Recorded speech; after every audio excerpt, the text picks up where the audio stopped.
Hello friends, सभी को good afternoon. कैसे हैं आप सब? मैं आशा करता हूं कि आप लोग स्वस्थ और मस्त होंगे और आपकी पढ़ाई बेहतर से चल रही होगी। जैसा कि हमने वादा किया था आपसे कि हम हड़प्पा सभ्यता यानी सिंधु घाटी सभ्यता का पूरी लेक्चर यानी एक थ्योरी के साथ में एक हम सेट वे में यानी आपको रटने की समस्या नहीं होगी इसमें, इस वीडियो देखने के बाद। तो हम आज उपस्थित हुए हैं इसी वे में कि क्लास को स्टार्ट करें और आप एक बेहतर से बेहतर समझ बना सकें। तो आप लोग को बहुत बहुत धन्यवाद है, क्योंकि आप लोग ने जिस तरीके से पिछले वीडियो में रिस्पांस दिया, मैं आपको तहे दिल से धन्यवाद देना चाहूँगा।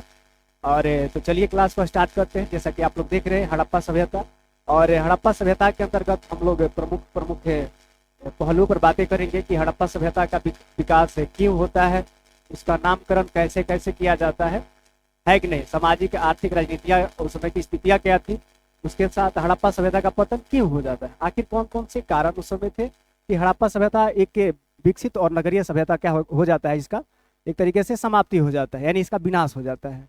तो इसमें बहुत सारे डायमेंशन है कि नहीं? तो बहुत सारे डायमेंशन है, तो उसको हम एक एक करके पढ़ेंगे, है कि नहीं? तो सबसे पहले हम लोग स्टार्ट करेंगे कि इस चैप्टर का अंतर्गत अंतर्गत हम लोग क्या क्या पढ़ने वाले हैं। थोड़ा सा हम लोग इसको देखेंगे हम कि इस चैप्टर के अंतर्गत हम किन किन पहलुओं पर बातें करेंगे। इसको हम लोग इंडस वैली सिविलाइजेशन भी कहते हैं या हड़प्पा सभ्यता भी कहते हैं, हालांकि इसका बहुत सारा नाम है।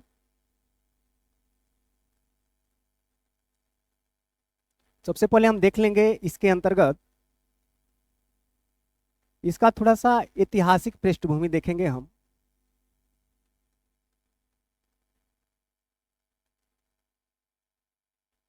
ऐतिहासिक पृष्ठभूमि कहने का मतलब कि हड़प्पा सभ्यता की खोज कैसे हुई, हड़प्पा सभ्यता की खोज कैसे की जाती है, किन लोगों का इसमें अहम योगदान है, क्या पहले इस सभ्यता के बारे में भारतीय अनजान थे तो क्यों थे, अगर अंग्रेजों को पता चला बाद में तो किन कारणों से भारतीयों को अवगत नहीं कराते हैं इससे। तो बहुत सारे इसमें है कि इसका ऐतिहासिक पृष्ठभूमि यानी ऐतिहासिक कार्यकाल के समय में जब खोजा जाता है तो इसका क्या समय काल है, उस पर बातें करेंगे। कुछ ऐतिहासिक पृष्ठभूमियाँ हम देख लेंगे। फिर उसके बाद इसमें हम बातें करेंगे इसके कालक्रम में। कालक्रम यानी हड़प्पा सभ्यता आज से कितनी पुरानी है, यानी समय अवधि के बारे में देखेंगे कि आज से कितनी पुरानी है और इसकी जानकारी हम लोगों को कैसे प्राप्त होती है, ये देख लेंगे। फिर उसके बाद हम देखेंगे हड़प्पा सभ्यता का नामकरण, यानी जो हड़प्पा सभ्यता है, हड़प्पा सभ्यता का नामकरण। इसके प्रमुख नाम है, जैसे सिंधु घाटी सभ्यता भी बोलते हैं हम, नगरीय सभ्यता बोलते हैं, कांस्य युगीन सभ्यता बोलते हैं। तो क्यों आखिर नामकरण किया जाता है, तो इसका नामकरण ऐसा क्यों किया गया है, क्या कारण थे, वही कारण इसमें तो मौजूद होगा ना कि नगरीय सभ्यता क्यों कही जा रही है। तो इस पर बातें करेंगे। फिर उसके बाद हम देख लेंगे उसके बाद हम देख लेंगे इसमें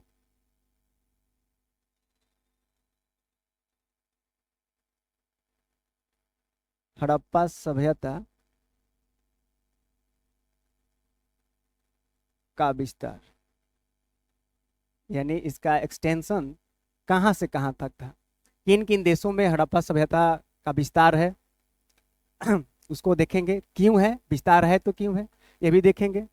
इसमें हम लोग मेनली बातें करेंगे कि हड़प्पा सभ्यता के इन सारी पहलुओं पर देखेंगे।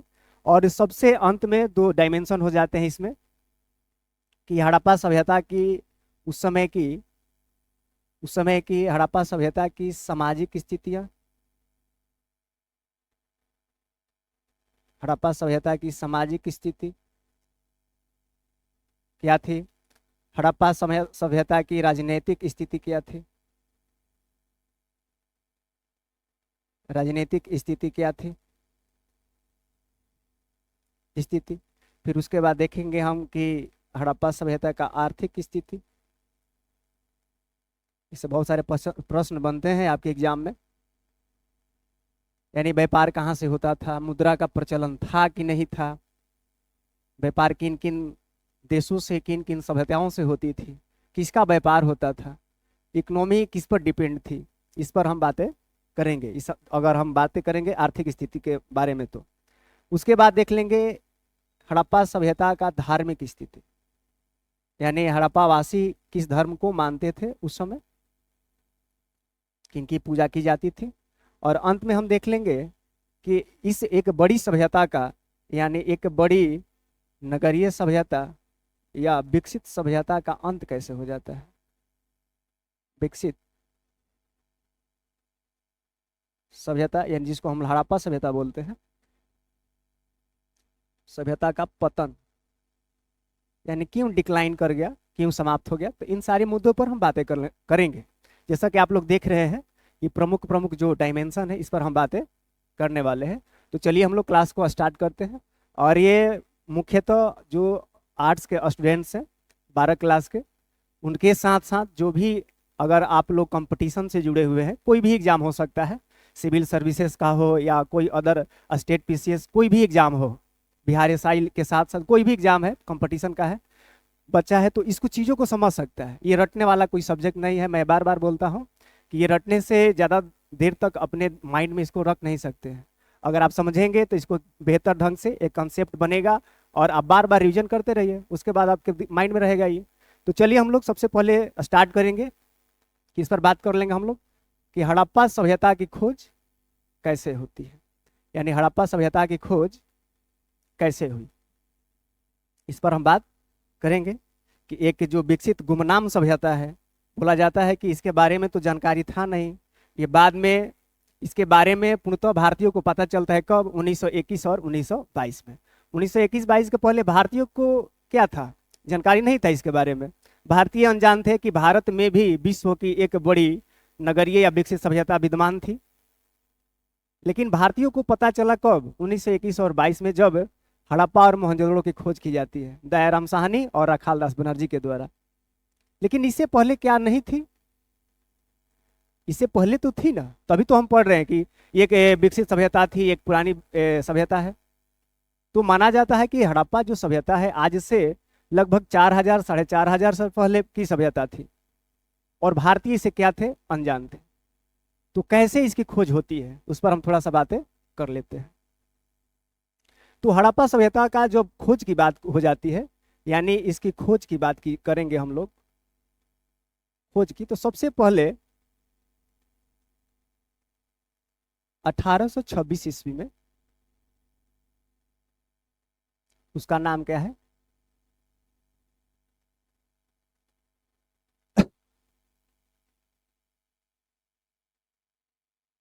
चार्ल्स मैसन उसका नाम है। ये व्यक्ति के द्वारा सबसे पहले ये जो सभ्यता है सिंधु घाटी, सिंधु घाटी सभ्यता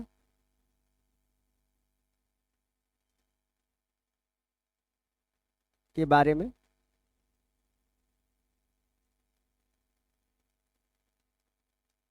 जानकारी दी जाती है।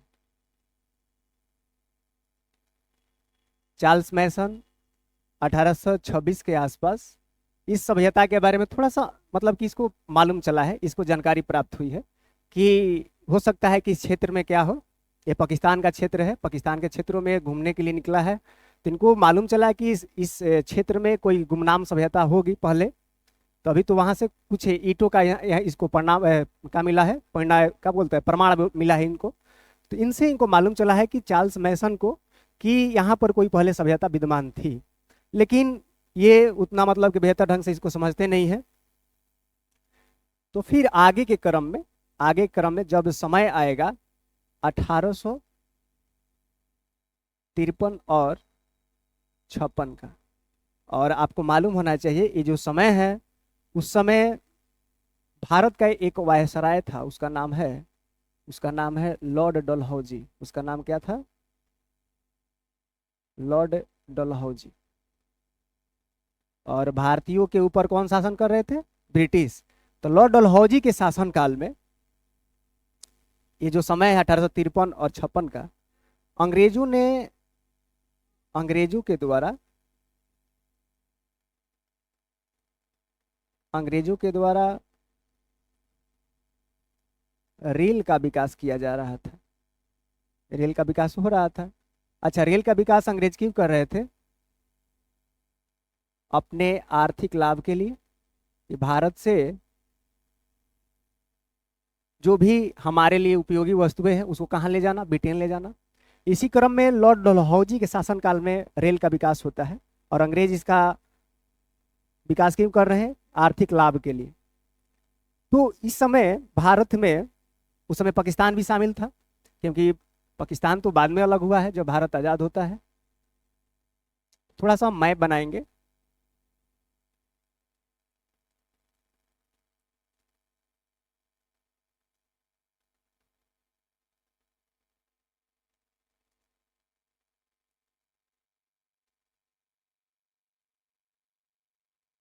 ये मान लीजिए कि इंडिया है, और इंडिया के बगल में ही इसका पड़ोसी देश पाकिस्तान, वो पहले भारत में ही था। तो सबसे पहले किया क्या जाता है अंग्रेजों के द्वारा, यहाँ पर क्या है, यहाँ पर लाहौर है, लाहौर इसको हम क्या बोलते हैं, लाहौर। और पाकिस्तान में भी एक स्थान क्या है, उसका नाम क्या है, कराची। एक स्थान है कराची। तो अंग्रेजों के द्वारा किया क्या जाता है,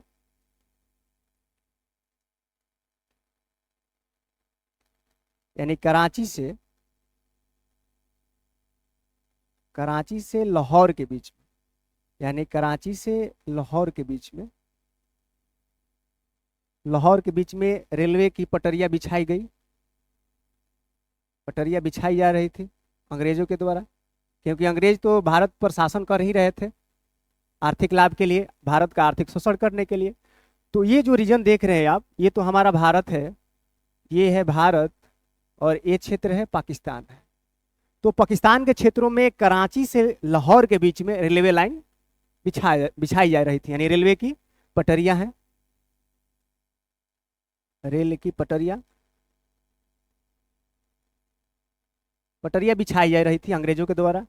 इससे पटरी को बिछाने के क्रम में क्या हुआ, खनन कार्य हुआ, खनन कार्य।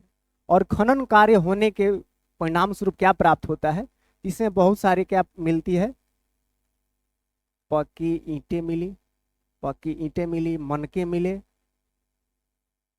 इसके साथ साथ बहुत सारे औजार मिले हैं यहाँ से। कांसा का औजार मिला, कांसा का मूर्ति मिला है। एक तरीके से हम कह सकते हैं कि खनन कार्य के दौरान क्या हुआ, बहुत सारे पुरातात्विक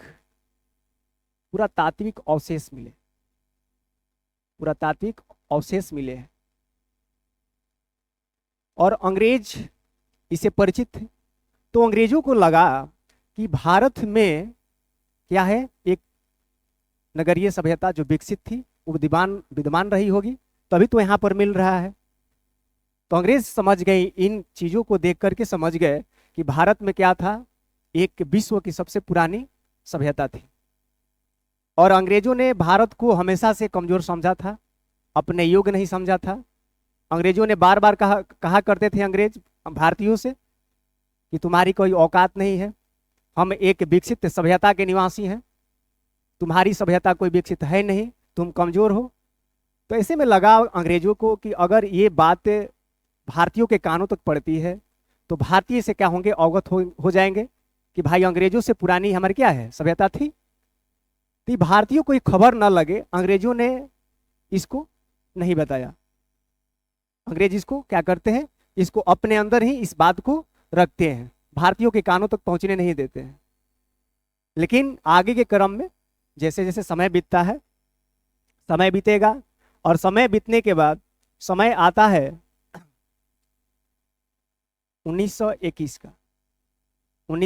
का समय आएगा, और एक व्यक्ति आते हैं, उनका नाम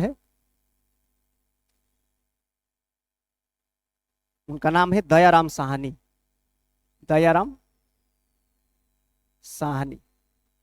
और दयाराम साहनी के द्वारा सबसे पहले एक इस सभ्यता में एक स्थल खोजा जाता है, जिसका नाम क्या है, हड़प्पा एक स्थल है क्योंकि इस सभ्यता के अंदर लगभग अभी वर्तमान में 2000 प्लस स्थल खोजे जा चुके हैं। उसी प्रसिद्ध स्थलों में एक क्या था, हड़प्पा एक स्थल था जो पाकिस्तान के क्षेत्र में पड़ता है। यानी हड़प्पा इधर आप देखिएगा मैप में, हम आगे बताएंगे कि हड़प्पा यहाँ क्षेत्र में या पाकिस्तान के क्षेत्र में पड़ता था। तो दयाराम साहनी के द्वारा सबसे पहली बार 1921 में जब भारत में असहयोग आंदोलन चल रहा था, उसी दौरान इसकी खोज की जाती है किसी भारतीय के द्वारा। तो वहां से भारतीयों में खुशी की लहर आती है कि हमारी सभ्यता क्या है, पुरानी हो सकती है, हो सकता है कि हम अंग्रेजों से विकसित थे। अभी वर्तमान में भले ही हम पीछे हैं अंग्रेजों से, लेकिन हमारा जो इतिहास है एक गौरवपूर्ण इतिहास है।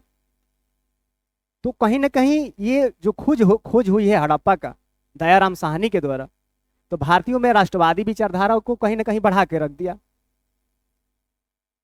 असहयोग आंदोलन के दौरान। तो सबसे पहली बार हड़प्पा की खोज की जाती है दयाराम साहनी के द्वारा 1921 में। तो भारतीय इस सभ्यता के बारे में अवगत होते हैं। इससे पहले माना जाता है कि इससे पहले कोई सभ्यता थी ही नहीं भारत में, क्योंकि जब 326 के आसपास सिकंदर जब आक्रमण करता है भारत पर उत्तरी पश्चिमी क्षेत्र से, उसी क्षेत्र से आया था। तो माना जाता है कि अगर वहां पर सभ्यता होती तो सिकंदर सबसे पहले वहीं पर आक्रमण करता। तो सिकंदर के आने के पहले भी या उसके समय काल में भी यहाँ पर कोई सभ्यता विद्यमान नहीं थी, ऐसा माना जाता था इतिहासकारों के अनुसार। लेकिन जैसे ही 1921 में खोज होती है हड़प्पा का, एक तरीके से क्रांति आ जाएगी कि भारत में भी क्या है, एक विकसित सभ्यता है जिसका स्थान विश्व में सबसे प्रथम माना जाता है। तो इस प्रकार हड़प्पा सभ्यता की खोज का एक प्रकार से कहानी बना। सबसे पहले चार्ल्स मैसन 26 के आसपास बताते हैं, हालांकि इनके अवगत नहीं होते हैं, परिचित थे लेकिन ये भी उतना इस पर ध्यान नहीं दिए हैं। लेकिन उसके पास बाद में जब रेलवे का विकास हो रहा था, कराची से लाहौर के बीच में रेल की पटरियां बिछाई जा रही थी लॉर्ड डलहौजी के समय काल में। तो इस समय दो बंधु बोले जाते हैं, इनका नाम है बर्टन बंधु बोला जाता है। ये बात बताने वाले कौन व्यक्ति हैं कि यहाँ पर पुरातत्व अवशेष मिल रहे हैं, बर्टन बंधु उनका नाम है। तो बर्टन जो बंधु है ये सूचना देते हैं किनको, अंग्रेजों को। जो अंग्रेज अधिकारी थे उनको ये देते हैं सूचना कि रेल की पटरियां जो बिछाई जा रही है, यानी खुदाई हम लोग कर रहे हैं, तो उसमें क्या मिल रही है, पकी ईंटें, मनके और कांसा की मूर्ति मिल रही है। तो बाद में इस चीज़ों को अंग्रेजों ने छिपाया है, लेकिन अंततः उसका सामने आना 1921 में जब दयाराम साहनी इसकी खोज करते हैं। तो मैं आशा करता हूँ कि सारी चीज़ें आपको समझ में आ रहा होगा कि हड़प्पा सभ्यता की खोज किस प्रकार हुई है कि नहीं। तो चलते हैं हम लोग नेक्स्ट, आगे चलते हैं हम लोग आगे हम बात करेंगे कि हड़प्पा सभ्यता की खोज तो हुई, लेकिन इसका समय काल कब का है, कब कितना पुराना माना जाता है, अभी इतिहासकारों में भी मत का अभी है। किसी भी इतिहासकार के द्वारा मतलब इस पर सहमति नहीं बनी है। बहुत सारे इतिहासकारों के अनुसार इस पर अलग अलग समय तिथि की बातें की जाती है। लेकिन इसका जो कालक्रम का निर्धारण है, समय काल का निर्धारण है, इसमें एक टेक्निक का प्रयोग किया गया है जिसका नाम है कार्बन 14 पद्धति, यानी रेडियो कार्बन पद्धति भी उसको बोलते हैं हम। और इतिहासकारों के लिए एक बहुत ही आसान करने वाला एक टेक्निक है समय काल निकालने में।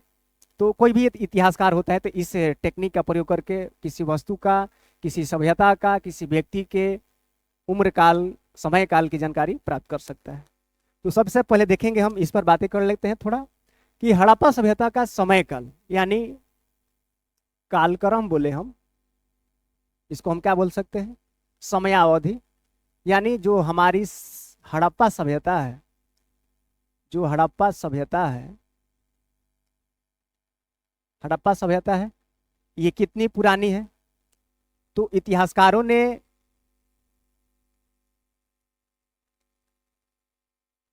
एक टेक्निक का प्रयोग किया है। हालांकि बहुत सारे इतिहासकार करते भी हैं इतिहास के बारे में जानने के लिए। उसका इतिहासकारों के अनुसार देखिए, इतिहास अनुमान के आधार पर लिखा जाता है कि नहीं। अब कोई देखने वाला थोड़ी था कि ऐसा है वैसा है। इतिहासकार अनुमान के आधार पर इतिहास को लेखन कला मतलब लिखते हैं। तो इतिहासकारों के अनुसार एक टेक्निक का प्रयोग किया जाता है, कार्बन डेटिंग पद्धति। कार्बन डेटिंग पद्धति और इसका एक अन्य नाम है जिसको बोलते हैं हम कार्बन 14 पद्धति, है कि नहीं। ये टेक्निक है कार्बन 14 पद्धति या कार्बन डेटिंग पद्धति। तो इस टेक्निक के आधार पर, इस टेक्निक के आधार पर जो हड़प्पा सभ्यता है, इसका जो समय काल है वो माना जा रहा है कि कब से कब के बीच में था। तो 25 ईसा पूर्व से लेकर 1500 ईसा पूर्व के बीच में ये जो हड़प्पा सभ्यता थी 4500 वर्ष पहले मानी जाती है कि इतनी पुरानी ये सभ्यता मानी जाती है। हालांकि इतिहासकार इस पर एकमत नहीं हुए हैं, क्योंकि ये जो कार्बन डेटिंग पद्धति है इस पर ये सटीक के जो समय काल है, कालक्रम है, ये नहीं निकाला जा सकता है कि नहीं। लेकिन अनुमान है कि इतनी पुरानी ये सभ्यता थी। लेकिन इतिहासकार मानते हैं कि 2500 से 1500, लेकिन अलग अलग पुस्तकों में ये अलग अलग समय काल आपको मिल सकता है। कहीं मिलता है 3900 से, कहीं 2500 मिलता है, इतना पहले बोला जाता है। एनसीईआरटी भी बात करती है इस पर, लेकिन आप एक प्रॉपर याद कर सकते हैं कि 2500 से 1500 के बीच, एक समझने के लिए एक तरीके से। तो चलिए हम आगे चलते हैं इसके आगे। अब सबसे पहले देखेंगे कि इस टेक्निक के आधार पर इसका उम्र की गणना की गई है। तो कैसे की जाती है, क्योंकि आपको मालूम होना चाहिए, अब आप केमिस्ट्री के स्टूडेंट होंगे, केमिस्ट्री पढ़े होंगे पिछली क्लासों में, 10 क्लासों में। तो आपको मालूम होना चाहिए कि विश्व की जितनी वस्तुएं हैं, यानी कोई भी वस्तु होगी, विश्व की दुनिया में जो भी वस्तु है, या तो सजीव हो सकती है या निर्जीव। तो कोई भी वस्तु होती है उसमें क्या होता है, कार्बन की मात्रा होती है। दुनिया का कोई ऐसा चीज नहीं है जिसमें कार्बन नहीं है, यानी सभी चीजों में कार्बन की मात्रा पाई जाती है। और कार्बन जो एक है, इस सबसे ज्यादा यौगिक बनाने वाला एक तरीके से धातु हम बोल सकते हैं, तत्व बोल सकते हैं, कि सबसे अधिक यौगिक यही बनाता है कार्बन। इसलिए दुनिया का हर एक वस्तु में, निर्जीव हो या सजीव, उसमें किसकी मात्रा होगी, कार्बन की मात्रा होगी। तो जो कार्बन डेटिंग टेक्निक है, इसमें करता क्या है कि किसी वस्तु में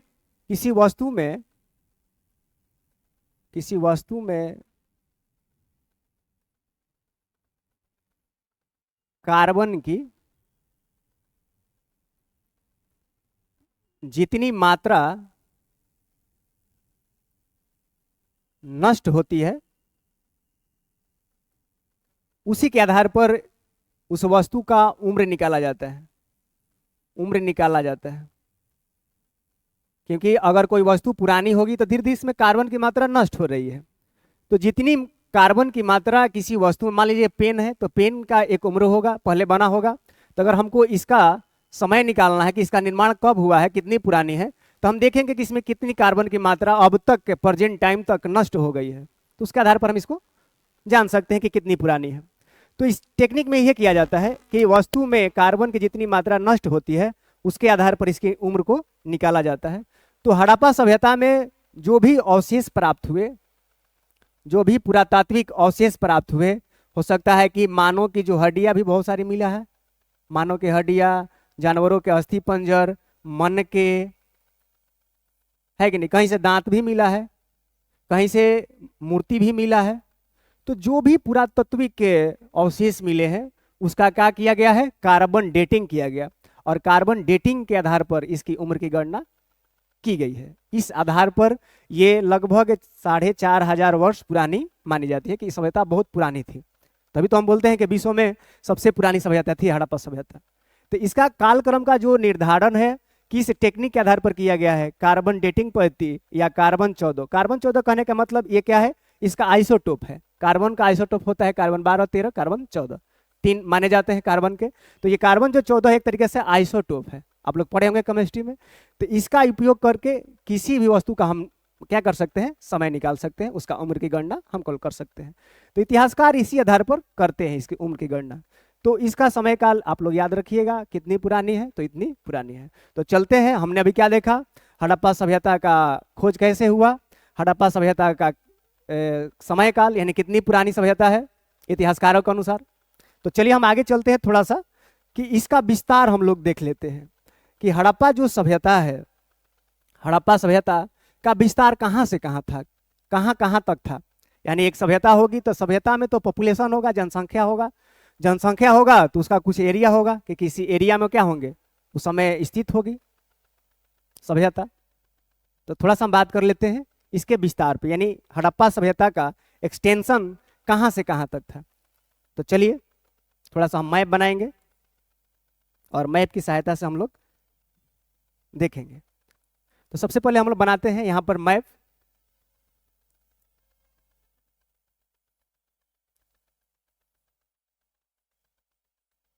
और क्या है, ये भारत है।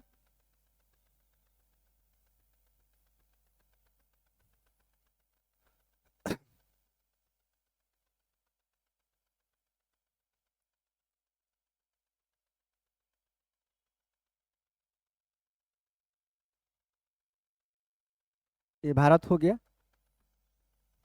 इसको थोड़ा सा हम बड़ करेंगे, बड़ा करेंगे। चलिए ये इंडिया हो गया है और इसके पश्चिमी क्षेत्र में एक देश स्थित है जो हमारा पड़ोसी भी है, इसको हम बोलते हैं पाकिस्तान बोलते हैं, है कि नहीं, पाकिस्तान है। तो जो हड़प्पा सभ्यता थी, हड़प्पा जो सिविलाइजेशन है, इसका विस्तार भारत में, पाकिस्तान में और इसके साथ साथ इसके बगल में एक और पड़ोसी देश है, इसको हम क्या बोलते हैं, अफगानिस्तान बोलते हैं। यानी आपका हो गया अफगानिस्तान, ये आपका हो गया पाकिस्तान, ये हमारा क्या हो गया, ये हमारा क्या है, इंडिया है। चलिए इंडिया को हम नहीं लिखते हैं, इंडिया आप लोग देख रहे होंगे। तो मुख्यतः तीन देशों में इसका विस्तार माना जाता है। हालांकि अभी रिसर्च जारी है, खोज जारी है, हो सकता है कि कोई अन्य देश इसमें शामिल हो जाए। अभी तो प्रेजेंट टाइम में इसकी खोज हो रही है कि नहीं। और वर्तमान में तो अभी फिलहाल में करेंट टाइम में था कि तमिलनाडु में भी इसका क्या है, विस्तार है। तो हम देखेंगे आगे, अभी अभी डिबेट चल रहा है अभी। तो देखते हैं इसका विस्तार। सबसे पहले देखते हैं कि इसका उत्तरी पश्चिमी विस्तार कहाँ पर है। इसको थोड़ा सा नीचे किया जाए, चलिए अब दिखाई दे रहा होगा अच्छे से। चलिए तो आप लोग को डायरेक्शन का मालूम होगा, डायरेक्शन का ज्ञान तो होगा ही कि उत्तर में क्या होता है, नॉर्थ, यानी ऊपर में नॉर्थ यानी उत्तरी, नीचे दक्षिणी, इधर होता है ईस्ट, इधर क्या होता है, वेस्ट होता है कि नहीं। तो हम लोग देखते हैं कि जो हड़प्पा सभ्यता है इसका विस्तार कहाँ से कहाँ तक है।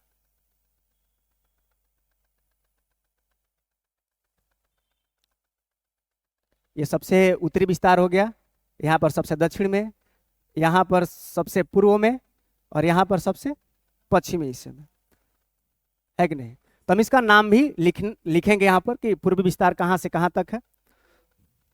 तो ये क्या हो गया, सबसे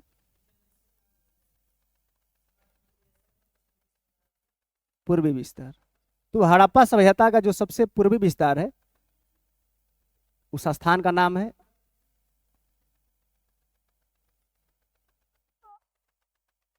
आलमगीरपुर। और आलमगीरपुर कहाँ पर स्थित है, उत्तर प्रदेश जो आपका राज्य है, बिहार का पड़ोसी ही है, तो उत्तर प्रदेश में स्थित है। और किस नदी के किनारे है आलमगीरपुर, उस नदी का नाम है हिंडन नदी।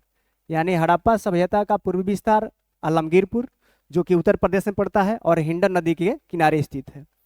और ये है आपका पश्चिमी विस्तार, ये है पश्चिमी विस्तार, यानी पश्चिम में एक्सटेंशन कहाँ तक था हड़प्पा सभ्यता का, तो ये था सुतकांडे डोर, इसका नाम है सुतकांडे, सुतकांडे डोर। और सुतकांडे डोर कहाँ है, तो बलूचिस्तान में है। ये बॉर्डर इलाका है, ये बॉर्डर इलाका है कहाँ का, तो पाकिस्तान और अफगानिस्तान का बॉर्डर इलाका है बलूचिस्तान, है कि नहीं, बलूचिस्तान में। और सुतकांडे डोर किस नदी किनारे है, तो दास्क नदी के किनारे स्थित है। यानी हड़प्पा सभ्यता का सबसे पश्चिमी विस्तार आपका हो जाएगा सुतकांडे डोर जो बलूचिस्तान के क्षेत्र में पड़ता है, यानी दासक नदी के किनारे स्थित है। तो आप लोग पूर्वी विस्तार और पश्चिमी विस्तार को देखे होंगे। अब देखते हैं हम लोग उत्तरी विस्तार को देख लेते हैं। और उत्तरी विस्तार को हम लोग यहाँ देखते हैं, उत्तरी विस्तार को हम लोग इधर लिखेंगे। चलिए,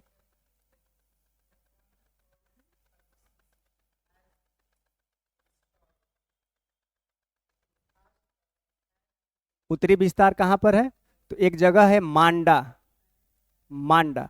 और मांडा कहाँ पड़ता है? ये जम्मू कश्मीर का क्षेत्र है। हालांकि अब तो जम्मू कश्मीर केंद्र शासित प्रदेश बन गया, उस समय राज्य था पहले, तो राज्य भी बोला जाए, बहुत सारे पुस्तकों में राज्य दिया दिया रहता है। तो जम्मू कश्मीर में है। और किस नदी के किनारे है मांडा? ये है चिनाब नदी के किनारे, जो सिंधु की सबसे बड़ी सहायक नदी मानी जाती है। और दक्षिणी विस्तार हम लोग यहाँ पर लिखेंगे, इसको थोड़ा सा हम साइड में करेंगे। चलिए इसको हम यहाँ पर कर दे रहे हैं। चलिए यहाँ पर लिखेंगे हम लोग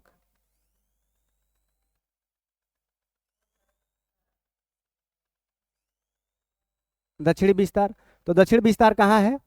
ये है दैमाबाद। दैमाबाद एक स्थान है जो हड़प्पा का सबसे दक्षिणी विस्तार माना जाता है। और दैमाबाद कहाँ है? ये महाराष्ट्र में पड़ता है, महाराष्ट्र में पड़ता है। और किस नदी के किनारे है? यह है परवरा नदी। और परवरा नदी किसकी सहायक नदी है? तो गोदावरी की सहायक नदी मानी जाती है। तो ये हड़प्पा का क्या हो गया? उत्तरी विस्तार, दक्षिणी विस्तार, पूर्वी विस्तार और पश्चिमी विस्तार। तो बहुत सारे एग्जाम में प्रश्न आता है कि इसका जो आकृति है कैसी है। तभी हमने देखा ये नॉर्थ हो गया, ये साउथ हो गया, ये आपका ईस्ट है, ये आपका वेस्ट है। तो हड़प्पा सभ्यता का जो आकार है वो कैसा है? लगभग त्रिभुज की आकृति का है, यानी त्रिभुजाकार है। यानी जो हड़प्पा सभ्यता है उसकी आकृति कैसी है? त्रिभुजाकार। आप देखिएगा तो लगभग त्रिभुज की भांति आपको दिखाई देगी। तो यहाँ पर एक चीज और आप याद रखिए कि जो हड़प्पा सभ्यता है इसका विस्तार उत्तर से दक्षिण कम है, लेकिन पूर्व से पश्चिम क्या है? अधिक है। यानी यहाँ पर हम देखेंगे कि पूर्व से पश्चिम की ओर, यानी ईस्ट से वेस्ट की ओर कितना किलोमीटर ये विस्तार इसका पाया जाता है? तो 1600 किलोमीटर है। लेकिन नॉर्थ से साउथ की ओर कितना है? लगभग 1100 किलोमीटर है। यानी यहाँ से इसका दूरी कितना है? 1100, और इधर से इधर 1600 किलोमीटर। तो ये आपका डायमेंशन एक तरीके से हो जाता है कि हड़प्पा सभ्यता का जो विस्तार है किस नदी किनारे, कौन सा स्थान है, कौन से राज्य है और कौन सा मुख्य स्थान है, ये आपको याद होना चाहिए। और हड़प्पा सभ्यता का विस्तार किन किन देशों में? तो इंडिया, पाकिस्तान और अफगानिस्तान का थोड़ा बहुत क्षेत्र इसमें आता है कि नहीं? तो मैं आशा करता हूँ कि सारी चीज आपको समझ में आया होगा। और कहीं कहीं पूछता है इसका क्षेत्रफल ही पूछ देता है कि इसका क्षेत्रफल कितना है। तो अभी बुक के अनुसार इसका माना जाता है कि 12,99,000 वर्ग किलोमीटर स्क्वायर है।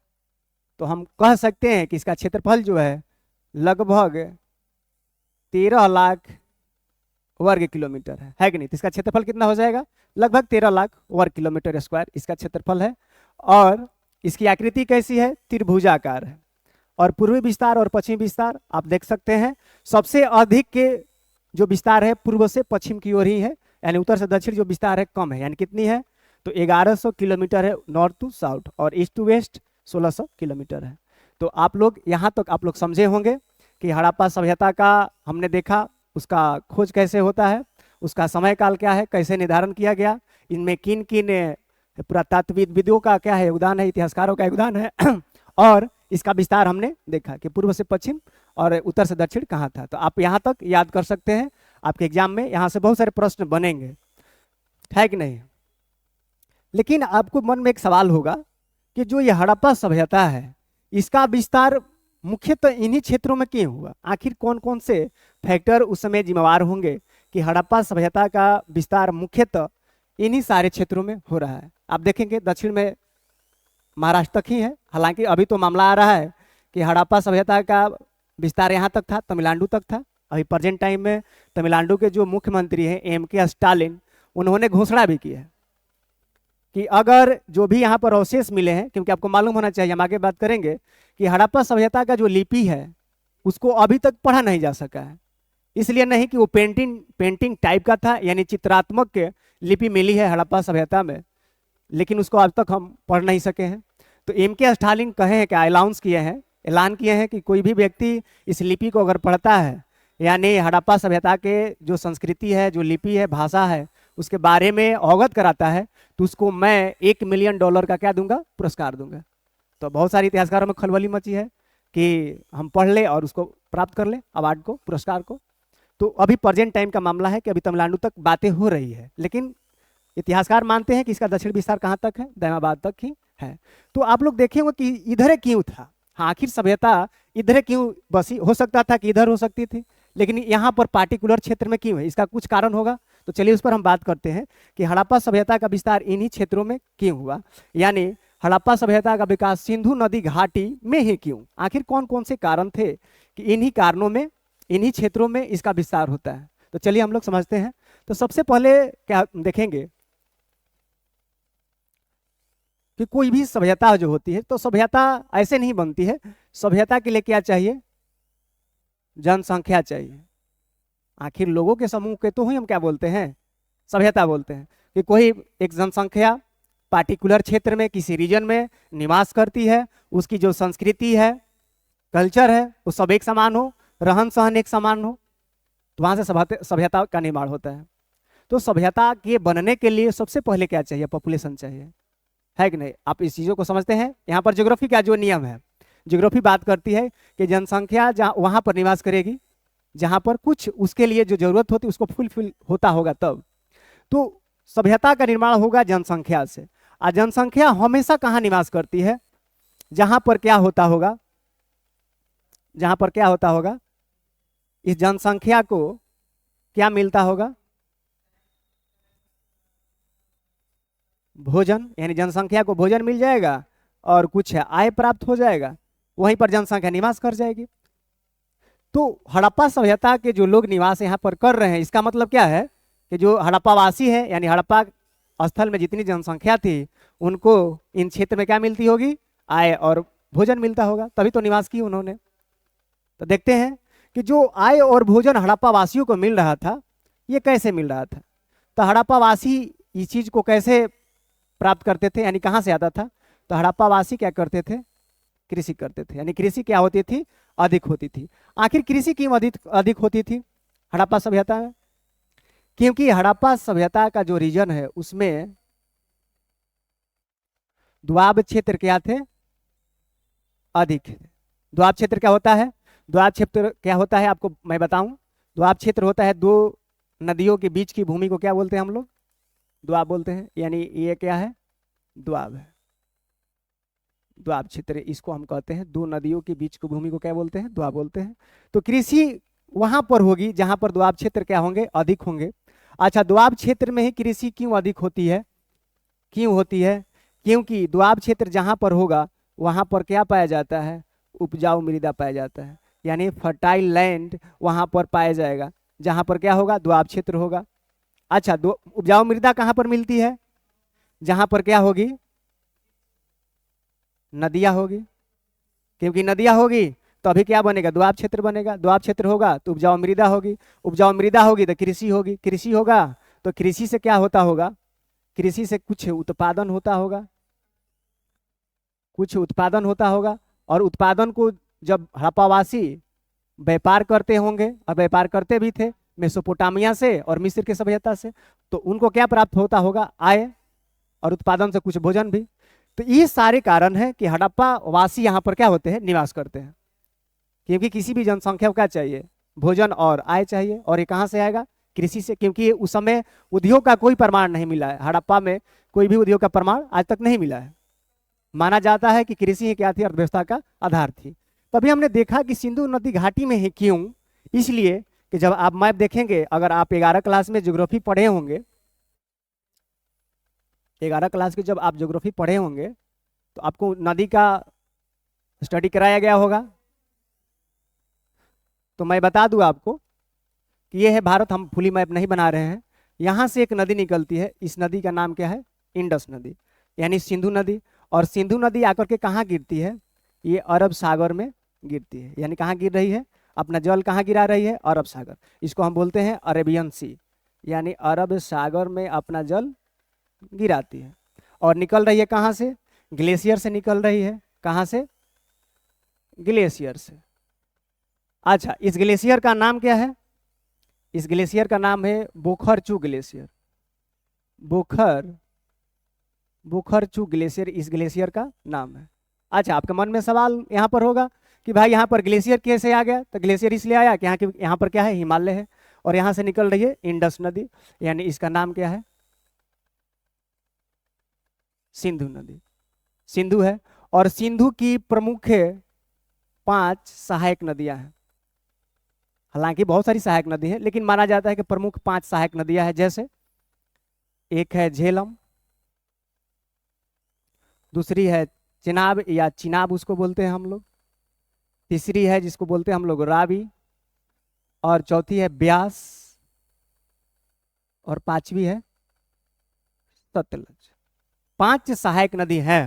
तो सिंधु नदी में मिलेगी, आकर के मिलेगी। सबसे पहले आके यहाँ पर झेलम आके रुक जाती है, फिर वहां से चिनाब आके डायरेक्ट मिलती है सिंधु में, और चिनाब में कौन मिल रही है? झेलम मिल रही है। नीचे से रावी मिलती है, फिर यहाँ पर ब्यास मिलेगी, मिलेगी नहीं, यहाँ पर आके निकलती है, और अंत में यहाँ से सतलज निकलती है जो आकर के चिनाब में मिलती है। तो सतलज मिलती है, ब्यास। तो यहाँ से देखेंगे कि एक तरीके से बहुत सारे दोआब क्षेत्र का निर्माण यहाँ पर हो रहा है।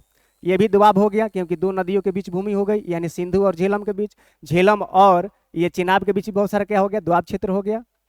और चिनाब और रावी के बीच में क्या हो गया? दोआब क्षेत्र हो गया। रावी और सतलज के बीच में क्या है? दोआब क्षेत्र। तो यहाँ से बृहद स्तर पर क्या बन रहे हैं? दोआब क्षेत्र। वही हमने बात की ना कि दोआब क्षेत्र क्या है? यहाँ पर अधिक है। दोआब क्षेत्र अधिक है तो उपजाऊ मृदा अधिक होगी। उपजाऊ अगर मृदा अधिक है तो कृषि क्या होगी? अधिक होगी। कृषि अधिक होगी तो यहाँ से क्या होगा? उत्पादन क्या होगा? अधिक होगा। अगर उत्पादन अधिक होगा तो व्यापार होगा, ट्रेड होगा। ट्रेड होगा तो वहां से क्या आएगा? आय आएगा, और कुछ अनाज को रख लेंगे तो भोजन के रूप में हो जाएगा। और जहां पर ये दोनों मिलता है वहां पर ही जनसंख्या निवास करती है, और जहां पर जनसंख्या है किसी क्षेत्र में, उन्हीं को मिलाकर क्या बनता है? सिविलाइजेशन, यानी सभ्यता। और दोआब क्षेत्र कैसे बनेगा? ये नदियों के द्वारा बनेगा, क्योंकि नदियां पहाड़ी इलाकों से आती है तो अपने साथ क्या लाती है? नए नए मिट्टी के कण लाते हैं, जिसको हम क्या बोलते हैं? खादर मिट्टी बोलते हैं। और खादर मिट्टी आप लोग ज्योग्राफी में पढ़े होंगे, जो खादर होती है, मृदा होती है, एक जलोढ़ मृदा होती है, और ये बहुत उपजाऊ मानी जाती है। इसी कारण से यहाँ पर कुछ एक कंडीशन बन रहे हैं कृषि के लिए। यहाँ से कृषि क्या क्या होता है? सरप्लस प्रोडक्शन, यानी हाई प्रोडक्शन, जहाँ से आय और भोजन के लिए प्राप्त हो जाता है अनाज, और यहाँ से जनसंख्या निवास करती है, तो अभी जाकर के सभ्यता का विकास होता है। तो हम लोगों ने यहाँ बात की कि सिंधु घाटी नदी घाटी सभ्यता में क्यों विकास हुआ, क्योंकि मुख्य कारण क्या था? कृषि का होना। और कृषि क्यों हो रही है? आप इस सारी चीज़ों को समझे होंगे। तो मैं आशा करता हूं कि आप सारी चीज़ों को अभी तो समझे हैं, और मैं आशा करूंगा कि आप लोग अपना जवाब दीजिएगा। और मिलते हैं हम लोग अगले क्लास में, नेक्स्ट क्लास में।